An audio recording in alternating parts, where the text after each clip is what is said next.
लक्ष्मी जी ने कह दिया कोई भीतर नहीं आएगा, मैं शिव जी को श्रीफल चढ़ा रही हूं। भगवान शिव की माया शिव जाने, एक फल गोल होगा वो में से 107 फल बचे। और लक्ष्मी जी संकल्प लाई थी, भगवान विष्णु की सौगंध खाई थी कि हम यही से सुनो, जजमान सुन ले और सब पंडित जी हरे सुन ले। जब किसी भी यज्ञ का या कोई पूजा पाठ का संकल्प होता है तो 3 बार जजमान कहते विष्णु विष्णु विष्णु, तुमसे सौगंध खुआई गई भगवान की। अब फिर 3 बार पंडित जी कहते हैं विष्णु विष्णु विष्णु, मतलब पंडित जी कहते हैं हम भगवान विष्णु की कसम खा रहे, हम तुम्हारी पूजा पाठ ईमानदारी से कर रहे हैं, हमें सौगंध है नारायण की त्रिवाचाहार में। तो जजमान कहते हैं कि हम भी कसम खा रहे कि हम तुम्हारा मेहनताना ईमानदारी से दे हैं। अब जे को चूक गो सो तुम जानो, महाराज चूक है सो महाराज भोग हैं, और जजमान चूक है सो जजमान भोग है। उते को दूसरी अदालत नहीं है, उते यह सुनंजा के विपिन बिहारी जे है सो पीछे से लवा लेंगे कि आओ तुम जिंदगी भर कथा करत रहे सो पीछे हूं न करे आओ। आहा कोई लेन में हमें लगने हैं, हमाओ भी एक एक पल को हिसाब होने हैं भगवान कहते। 107 फल बचे। लक्ष्मी घबरा गई कि अब क्या करें, उठ सकत नहीं है, पति की कसम खाएं। तो लक्ष्मी जी ने अपना एक स्तन काट के और भगवान शंकर की पिंडी पे चढ़ा दिया। भगवान शंकर ने वो स्तन ले जाके कैलाश की मिट्टी में दबा दिया और उसी में से बेल का वृक्ष प्रकट हुआ है। बोलो वृंदावन बिहारी लाल की। अब बिल्कुल प्रमाण के लाने बिल्ब महत्व देख लियो, में कथा लिखी है, ऐसी नहीं कि जो बना बना बारी कथाएं नहीं।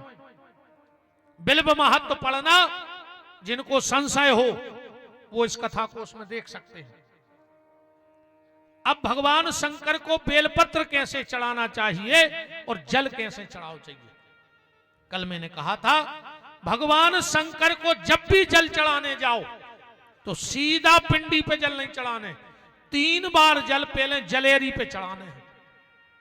3 बार जल थोड़ो थोड़ो सो जलेरी पे चढ़ाओ। और जलेरी क्या है, कछु कछु जे माता जी हरे जा सोई पे चौकूला धर ले, कई का है, कई जो चंदन धरत को स्टैंड है लगो,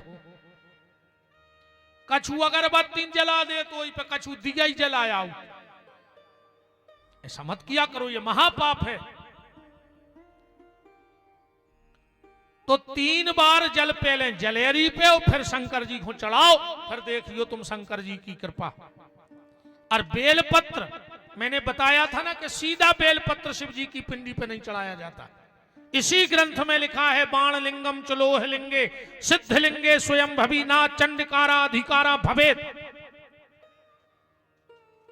कम से कम 5 बेलपत्र भगवान शंकर के मंदिर ले जाओ और कल से चढ़ा के देखियो बहन जी, हरो तुम्हें पता पर है कि शंकर जी की पूजा क्या है। सबसे पहला बेलपत्र जहां जलेरी में से जमीन में जल गिरा थे उते रखो चाहिए, ध्यान से सुनो जाइयो हमारी बात। दूसरा बेलपत्र जहां पिंडी और जलेरी इकट्ठे होते हैं उते रखो चाहिए। तीसरा बेलपत्र फिर भगवान शंकर की पिंडी पे ऊपर रखना चाहिए। चौथा बेलपत्र त्रिशूल पे और 5वां बेलपत्र नादिया पे चढ़ाओ चाहिए।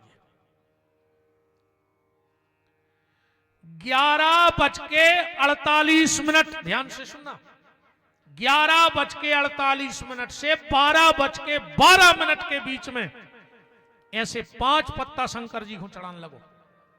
तुम्हारे जीवन में कभी धन की कमी नहीं होगी और तुम्हारा धन कभी व्यर्थ नहीं जाएगा, क्योंकि शंकर जी को 1-1 मिनट बटो है। भगवान शंकर का समय 11:48 से 12:12 तक कुबेर को है, कुबेर के संग बैठा था। तो उतने समय में धन की वर्षा होती उस व्यक्ति के जीवन में। जिसके घर से रोग ना जा रहे हो, एक ग्रत हो एक उठत हो, रात के 11:48 से 12:12 के बीच में शंकर जी को बेलपत्री चढ़ान लगो मंदिर में, जो हमने बताई है 5 प्रकार की। अर्जे कछु निर्मल बाबा कैसे टोटका आए नो, इनमें हम परत नहीं है, बिल्कुल जो शास्त्र में है वो बता रहे हम। जादू टोना वाली कथा नहीं है। जो शास्त्र मत है वो आपसे हम चर्चा कर रहे हैं।